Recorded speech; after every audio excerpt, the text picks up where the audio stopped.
Good morning student, welcome to Tesla education.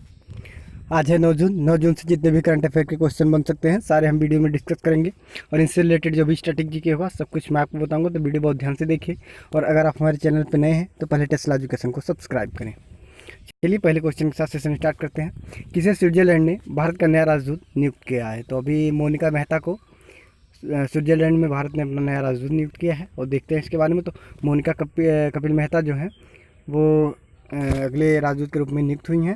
वह वर्तमान में स्वीडन में भारत के राजदूत के रूप में कार्यरत हैं। और मोनिका कपिल मेहता स्विट्जरलैंड में भारत के वर्तमान राजदूत सिबी जॉर्ज की जगह लेंगी। तो बस इतने ही पॉइंट आपको याद रखने हैं। और सिबी जॉर्ज फिलहाल कुवैत में भारत के अगले राजदूत के रूप में नियुक्त किए गए। तो इतने पॉइंट याद रखिएगा। बढ़ते हैं क्वेश्चन नंबर 2 पे। केंद्र सरकार ने किसके नेतृत्व में एक नए टास्क फोर्स का गठन किया है? तो एक नए टास्क फोर्स का गठन किया है जया जेटली के नेतृत्व में। देखते हैं इसके बारे में। तो भारत सरकार द्वारा शिशु मृत्यु दर, मातृ मृत्यु दर, कुल प्रजनन दर, जन्म के समय लिंग अनुपात, बाल लिंग अनुपात, इसके सहित पोषण और स्वास्थ्य से संबंधित सभी अन्य मुद्दे के मूल्यांकन के लिए एक टास्क फोर्स का गठन किया है। यह गर्भावस्था और जन्म के दौरान स्वास्थ्य और चिकित्सा और माँ और बच्चे की चिकित्सीय सेहत एवं पोषण की स्थिति के साथ साथ विवाह और मातृत्व की आयु के इन सभी के साथ सहसंबंध की भी समीक्षा करेगा। इस टास्क फोर्स का गठन महिला एवं बाल विकास मंत्रालय द्वारा किया गया है और इसका नेतृत्व जया जेटली करेंगी। तो यहाँ से अब ये पॉइंट याद रखिएगा, नेतृत्व जया जेटली करेंगी और केंद्रीय महिला और बाल विकास मंत्री स्मृति जुबिन ईरानी है। तो ये पॉइंट आप याद रखिएगा, कौन है? स्मृति जुबिन ईरानी है। बढ़ते हैं क्वेश्चन नंबर 3 पे। ARCI यानी international advance research centre for powder metallurgy and new materials, इसके द्वारा एक इलाज के लिए मैग्नेटो कैलोरिक सामग्री तैयार की गई है। और किसके इलाज के लिए तैयार की गई है? तो कैंसर के इलाज के लिए तैयार की गई है। और जानते हैं इसके बारे में। तो धातु शोधन एवं नई सामग्री के लिए अंतर्राष्ट्रीय उन्नत अनुसंधान केंद्र, इसके वैज्ञानिक ने एक दुर्लभ धातु आधारित मैग्नेट कैलोरिक सामग्री तैयार की है जिसे कैंसर के उपचार के लिए प्रभावी रूप से इस्तेमाल किया जा सकेगा। और मैग्नेटो कैलोरिक सामग्री चुंबकीय क्षेत्र लागू करने या हटाने पर क्रमशः गर्म और ठंडा होता है। इसके अलावा यह कैंसर के ट्यूमर के उपचार में भी काम आता है। तो इतने पॉइंट याद रखिएगा। और ARCI और मैकिन्से इंडस्ट्रीज द्वारा मिलकर UVC आधारित कैबिनेट को विकसित किया गया है। और UVC आधारित कैबिनेट कोविड-19 की सतह के संक्रमण को रोकने के लिए नॉन क्रिटिकल अस्पताल की वस्तुओं, प्रयोगशाला व वस्त्र और PPE किट्स को कीटाणु रहित करेगी। तो इतने पॉइंट ये याद रखेंगे आप। और पढ़ते हैं क्वेश्चन नंबर 4 पे।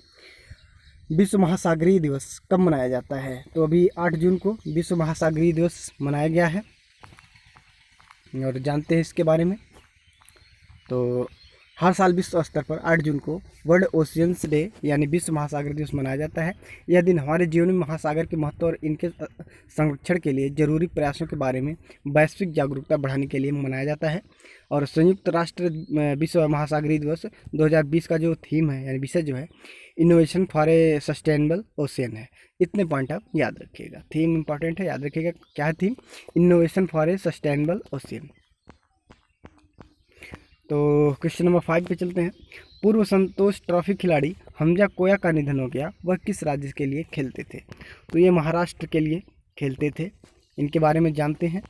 तो संतोष ट्रॉफी खेलने वाले हमजा कोया का निधन कोविड-19 के चलते हो गया है। वह 1980 के दशक में संतोष ट्रॉफी में महाराष्ट्र के लिए खेलते थे। उन्होंने अपने फुटबॉल की शुरुआत वेस्टर्न रेलवे से करने के बाद union bank, RCF, Tata sports और आर्कले मिल्स जैसे अन्य मुंबई क्लबों के लिए खेले थे। और जाने माने कन्नड़ अभिनेता चिरंजीवी सर्जा का भी निधन हो गया। ये पॉइंट भी याद रखिएगा, ये कन्नड़ अभिनेता थे चिरंजीवी सर्जा, इनका भी निधन हो गया है। बढ़ते हैं क्वेश्चन नंबर 6 की तरफ।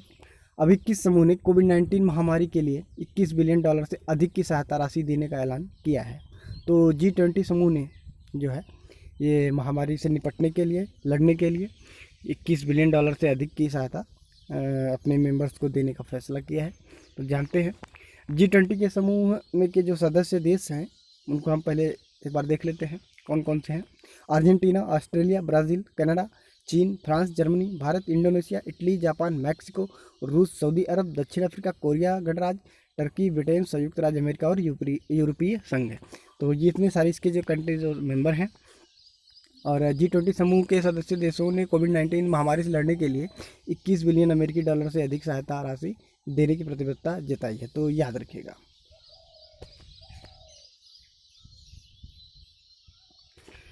बढ़ते हैं क्वेश्चन नंबर 7 पे। पूर्व विश्व जिम्नास्टिक चैंपियन कर्ट थॉमस का निधन हो गया, वह किस देश से थे? तो अमेरिका के पूर्व जिम्नास्टिक चैंपियन कर्ट थॉमस का निधन हुआ है और जानते हैं इसके बारे में। तो विश्व जिम्नास्ट चैंपियनशिप में स्वर्ण पदक जीतने वाले पहले अमेरिकी कर्ट थॉमस का निधन हुआ है। उन्होंने 1978 में विश्व चैंपियनशिप में स्वर्ण पदक जीता था और थॉमस ने 1979 विश्व चैंपियनशिप में कुल रिकॉर्ड 6 स्वर्ण पदक जीते थे। तो ये पॉइंट याद रखिएगा। बढ़ते हैं क्वेश्चन नंबर 8 पे। हाल ही में विश्व खाद्य सुरक्षा दिवस कब मनाया गया? तो 7 जून को विश्व खाद्य सुरक्षा दिवस मनाया गया है। जानते हैं इसके बारे में। तो वर्ल्ड फूड सेफ्टी डे यानी WFSD यानी विश्व खाद्य सुरक्षा दिवस 7 जून 2020 को मनाया गया। इस दिन को मनाए जाने का उद्देश्य विभिन्न खाद्य जनित जोखिमों और इसके रोकथाम के उपायों के बारे में जागरूकता बढ़ाना है। और इसकी थीम क्या थी? इस जो फूड सेफ्टी एवरीवन्स बिजनेस, ये चीज़ याद रखिएगा। पढ़ते हैं क्वेश्चन नंबर 9 की तरफ। हाल ही में वेद मरवाह का निधन हुआ, वह निम्न में से किस राज्य के राज्यपाल रह चुके हैं? तो अभी वेद मारवाह का निधन हुआ है। ये मिजोरम के भी राज्यपाल रह चुके हैं। इसके साथ साथ ये 3 स्टेट के राज्यपाल रह चुके हैं। जानते हैं इनके बारे में। तो दिल्ली पुलिस के पूर्व आयुक्त और कई राज्य के राज्यपाल रह चुके वेद मरवाह का निधन। उन्होंने मणिपुर के राज्यपाल 1999 से 2003 तक रहे हैं, मिजोरम के 2000 से 2001 तक और झारखंड के 2003 से 2004 तक रहे थे। और इनसे पहले उन्होंने 1985 से 88 तक दिल्ली पुलिस आयुक्त के पद पर भी कार्य किया था। तो इतने पॉइंट याद रखिएगा। बढ़ते हैं क्वेश्चन नंबर 10 की तरफ। भारत में उद्यमिता को बढ़ावा देने के लिए किसने CISR के साथ मिलकर काम करने का फैसला किया है? तो AIM जो है CISR के साथ मिलकर काम करने का फैसला किया है। जानते हैं इनके बारे में। तो वैज्ञानिक और औद्योगिक अनुसंधान परिषद CSIR और अटल इनोवेशन नवाचार मिशन परस्पर हित के क्षेत्रों में नवाचार उद्यमिता की संस्कृति को बढ़ावा देने के लिए एक साथ आने का निर्णय लिया है। और अटल इनोवेटिव मिशन के तहत इस नई परियोजना में CSIR इनक्यूबेटर्स विश्व स्तर के स्टार्टअप का समर्थन करने के लिए काम करेंगे।